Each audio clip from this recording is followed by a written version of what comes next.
Now हम करते हैं advantage and disadvantage of international trade. Firstly advantage of international trade क्या होते हैं। बहुत सारे एडवांटेज होते हैं, बट कुछ बेसिकली जो एडवांटेज होते हैं जो हम स्टडी करेंगे, जो पेपर पॉइंट ऑफ व्यू से बहुत ही इंपॉर्टेंट है।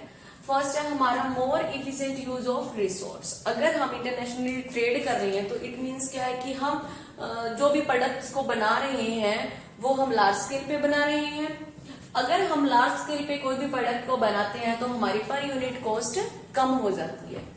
तो यहाँ पे हम क्या करेंगे, जो भी हमारे पास रिसोर्स है उसका हम इफिशिएंटली यूज करेंगे। Next, increase the employment. अगर जनरली देखा जाए तो एम्प्लॉयमेंट क्या है, बहुत कम है। अगर मान लो कि कोई भी इंडस्ट्री में या फिर कोई भी कंपनी में अगर इंटरनेशनली ट्रेड कर रहे हैं तो वहां पे क्या होगा, काम ज्यादा होगा, तो लोगों के पास एम्प्लॉयमेंट ज्यादा होगा एंड जो भी एम्प्लॉयज हैं उनकी रिक्वायरमेंट ज्यादा होगी। नेक्स्ट है इंक्रीज द लिविंग स्टैंडर्ड। अगर मान लो हम फॉरेन में ट्रेड कर रहे हैं, एक्सपोर्ट कर रहे हैं, तो फॉरेन की करेंसी हमारे पास आएगी। एंड अगर फॉरेन की करेंसी हमारे पास आती है और हम वाइड लेवल पे अगर एक्सपोर्ट कर रहे हैं तो हमारा भी लिविंग ऑफ स्टैंडर्ड इंक्रीज होगा, बिकॉज हमारी इनकम इंक्रीज होगी। Next, promote global understanding. इसके अंदर क्या आएगा,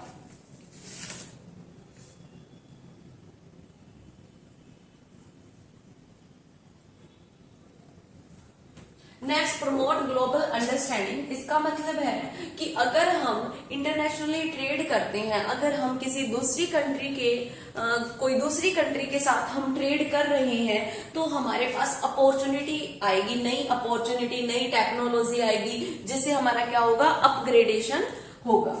नेक्स्ट है फिर इकोनॉमिक ग्रोथ। अगर नई टेक्नोलॉजी को हम यूज करते हैं तो हमारी क्या होगी, इकोनॉमिक ग्रोथ होगी। क्यों, अगर हम वाइड या फिर बोल सकते हैं हम कि लार्ज स्केल पे अगर हम प्रोडक्शन कर रही है और हमारी पर यूनिट कॉस्ट क्या आ रही है, कम आ रही है। ओके, तो अगर हमारी पर यूनिट कॉस्ट कम आ रही है और हम वाइडली हम क्या कर रहे हैं, एक्सपोर्ट कर रही है, तो फॉरेन की करेंसी हमारे पास आएगी, तो इकोनॉमिक ग्रोथ भी होगी, बिकॉज हमारा इनकम लेवल क्या होगा, इंक्रीज होगा। तो ये जो हमने बेनिफिट किए, एडवांटेज किए, ये थे हमारे बेनिफिट फॉर नेशन के लिए कैसे बेनिफिट रहेगा इंटरनेशनल ट्रेड। ओके, अब हम करते हैं बेनिफिट फॉर द फर्म, कि फर्म के लिए कैसे बेनिफिट रहेगा। First, prospect for high profit. अगर इंटरनेशनली अगर हम सेल और परचेज कर रहे हैं, सेलिंग कर रहे हैं, हम एक्सपोर्ट कर रहे हैं, तो हमें हाई प्रॉफिट होगा। Next, increase capacity utilization. जो भी हमारे पास रिसोर्स है उनका हम अच्छे से यूटिलाइज कर पाएंगे।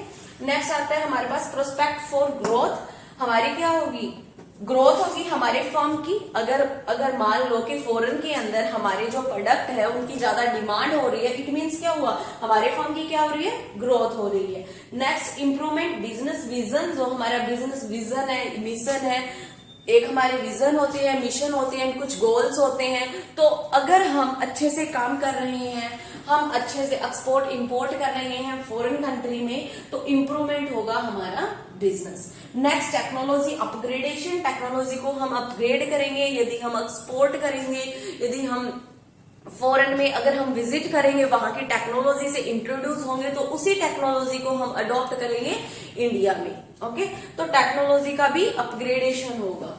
नेक्स्ट हम करते हैं disadvantage of international trade.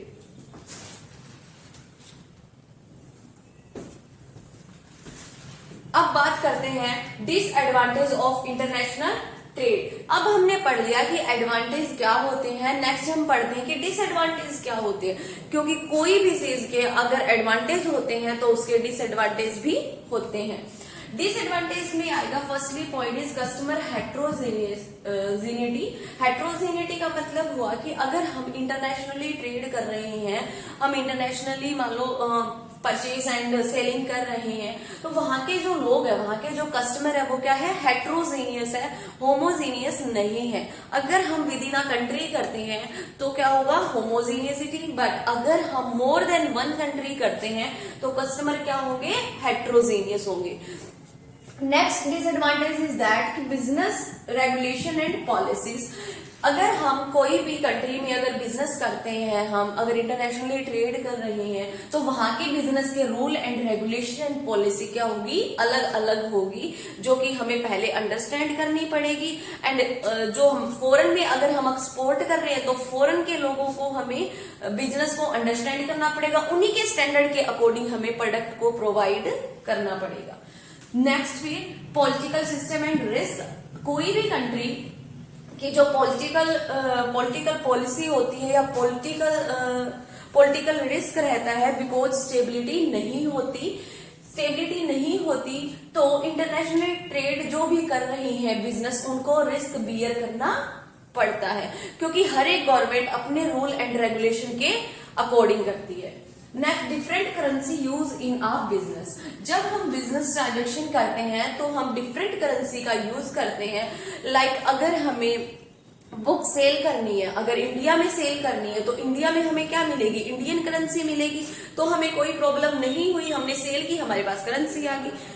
But अगर हमें वही बुक अमेरिका में सेल करनी पड़ जाए तो हमें क्या मिलेगा, इन डॉलर फॉर्म में मिलेंगे, फिर हमें एक्सचेंज करवाना पड़ेगा। तो जो हम एक्सचेंज करवाते हैं उस टाइम हमें क्या होती है, डिफिकल्टी आती है। तो this is also the advantage of the international trade. Last आता है blocking up of capital. Blocking up of capital का मतलब क्या हुआ, यहाँ पे हुआ कि अगर मान लो कि हमने एक्सपोर्ट किया, बाय शिपमेंट हमने एक्सपोर्ट किया और बहुत लंबा टाइम गैप बीच में आ गया है, ओके हमने एक्सपोर्ट किया, बहुत टाइम गैप बीच में आ गया है, फॉरेन कंट्री में, जिस कंट्री में हमने किया है वहां पर गुड्स रिसीव नहीं हुआ है, तो अगर गुड्स रिसीव नहीं हुआ तो हमें पेमेंट नहीं मिलेगी। अगर हमें पेमेंट नहीं मिलेगी तो this is called blocking up of capital.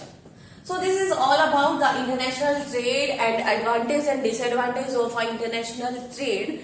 तो अगर आपको लेक्चर अच्छा लगे तो शेयर करें, लाइक करें एंड सब्सक्राइब करें। Thank you everyone.